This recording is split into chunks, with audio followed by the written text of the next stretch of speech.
Okay, we're now going to show you how to attack the short answer question. The short answer question is one of the easier questions on the IELTS reading exam. And so we're going to now explain to you the strategy and then give you a couple of examples of how to really attack and succeed on this question. So, some helpful information. This question goes in order, which means that after number 5, you'll find number 6. After number 6, you'll find number 7. This is one of the easier question types to do, and it is an open answer question, which means you'll have a sentence with a question mark at the end, and your job is to find the word or words that answer the question.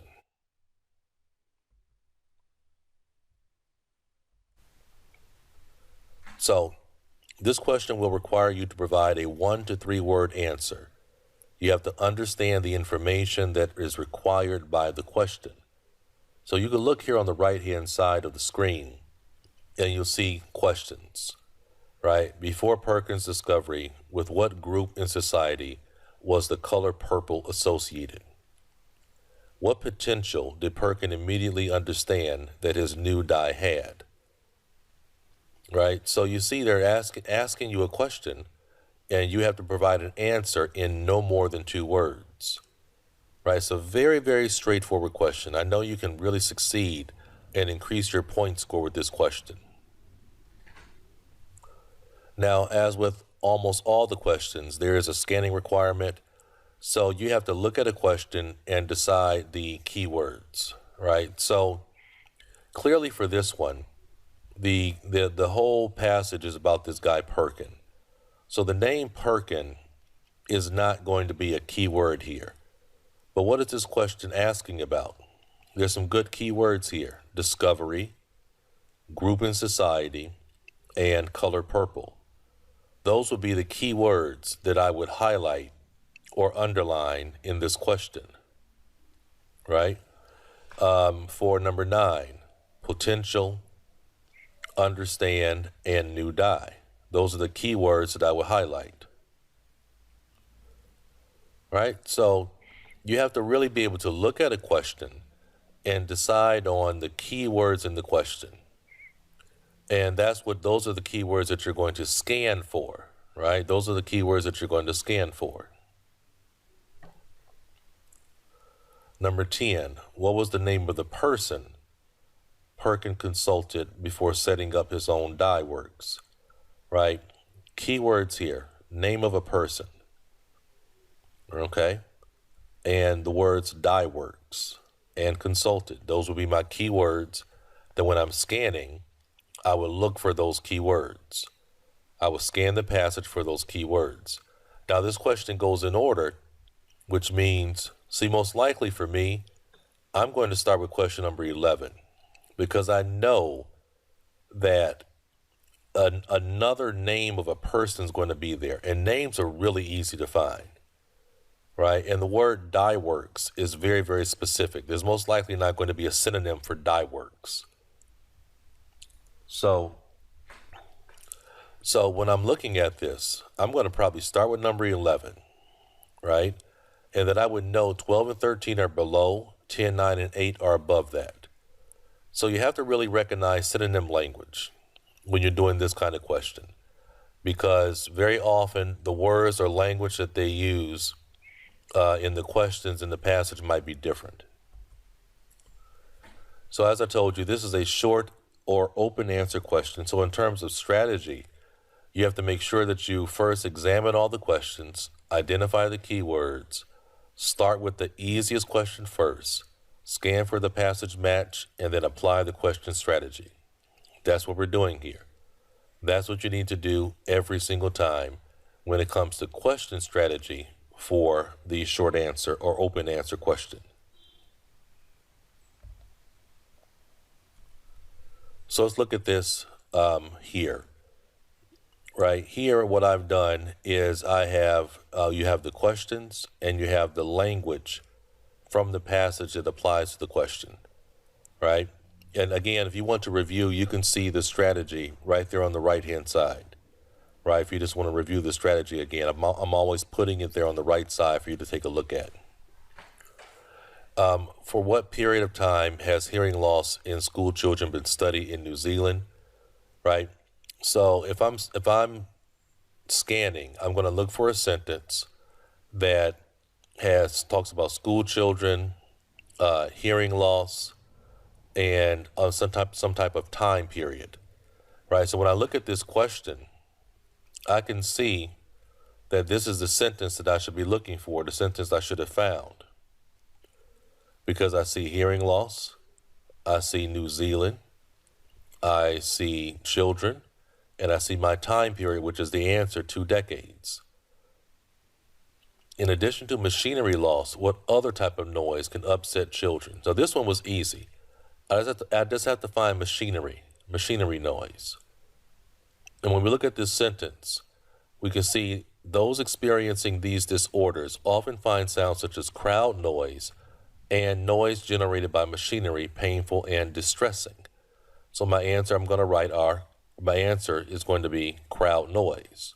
Now, according to the directions, I could write 2 words. So that means that writing crowd noise is acceptable.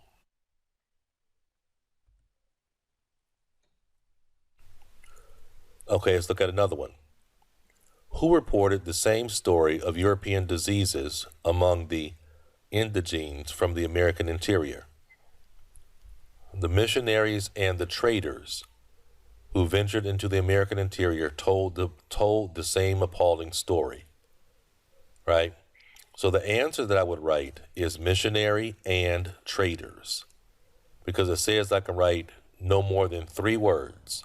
So missionaries, now if I write, be clear, if I write missionaries and the traders, I wrote what? 4 words. 4 words. Violation of the instructions, marked wrong. All right, and then for 14, what is the still existing feature of old world invasion of the new? Keywords here. Still existing feature. That's really important. Still existing feature. And old world will probably be easy to find because there's not really a synonym for old world. Here we have it down here. That decline has reversed in our time as Amerindian populations have adapted to the old world's environmental influence. But the demographic triumph of the invaders, which was the most spectacular feature of the old world's invasion of the new, still stands. Right? So still stands, still existing. What was still standing? What was still standing? The demographic triumph. So our answer is demographic triumph. See how that works?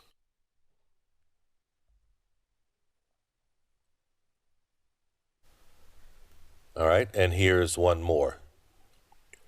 Number 6 says, which part of some stepwells provided shade for people? Provided shade. Key language here. Which part provided shade? Now again, they're not going to use the same language. So look here at number 6. Others are more elaborate with long step passages leading to the water via several stories, built from stone and supported by pillars. They also included pavilions that sheltered visitors, right? That sheltered visitors, right? So the answer is what? Some of you may look and see that word highlighted there, pillars, right? That word is highlighted because we were doing another question for another question type, right? But here, look at it. When you look at this sentence, what is the synonym language for provided shade? Right? Look at it very carefully before I tell you. What language there is the same as provided shade? Right? Sheltered. Sheltered. Sheltered visitors. Sheltered is for shade. Visitors is for people. What provided the shelter? The pavilions. The pavilions provided the shelter. The pavilions. You see how that works? Synonym language. Now, number 7 is really straightforward also. I like number 7. And, if I were doing this one, I would probably start with number 7 because of the word southern Rajasthan, right? So it says that, and really when I look at the sentence, I'm looking for a serious climatic event. I'm not going to try to understand the whole sentence. I'm not going to try. I'm looking for a serious climatic event. Their condition hasn't been helped by recent dry spells. Southern Rajasthan suffered an 8-year drought. There's my climatic event. My answer is drought. And number 8 says, who are frequent visitors to stepwells nowadays? Tourists flock to wells in far-flung corners of northwestern India to gaze in wonder at these architectural marvels from 1,000 years ago. Answer is tourist. And you can see that it's going in order. 6 is in this paragraph, 7 in this paragraph, 8 is in the final paragraph. Now, I should say, if you go and really look at this reading passage, you'll see that between numbers 7 and 8, there are 2 or 3 other paragraphs. So it doesn't necessarily mean that it's going to be in the very next paragraph. Number 7 is in paragraph 3, I think, and number 8 is in paragraph number 6 or 7. So there can be paragraphs between the questions.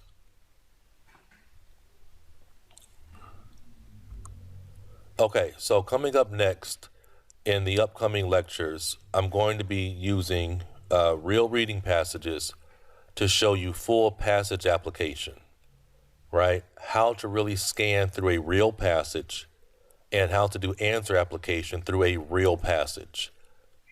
Because I know for some of you, you're looking at it and saying, well, how did you find that right sentence? How did you locate that sentence?